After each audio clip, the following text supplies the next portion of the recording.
Jesus said, "Can you give me a water?" And The woman said, "Sir, why are you asking to a Samaritan people a water?"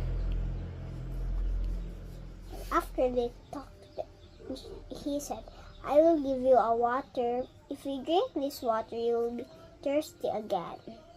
And after this said, the woman said, It's too lalum, deep. deep. After Jesus said,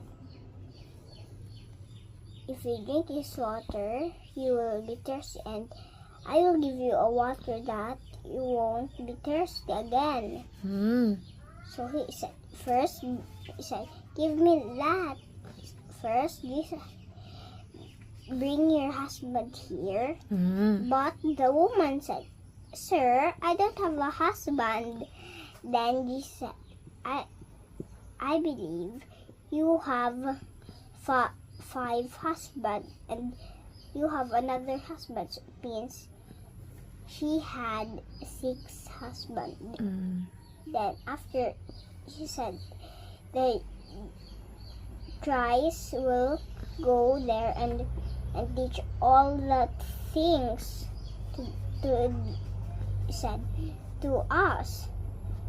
So he said, "I am He, Christ." Because that woman was shocked to know that Jesus knows that she had 6 husbands, and he tell it to all. When his disciples were there, he said, "Why, Jesus, why are you talking to a Samaritan girl?" Then after he said, he goes to the old people and tell it She goes to other people's house and tell it about. Then they said, "I know that it was Christ." And that's all.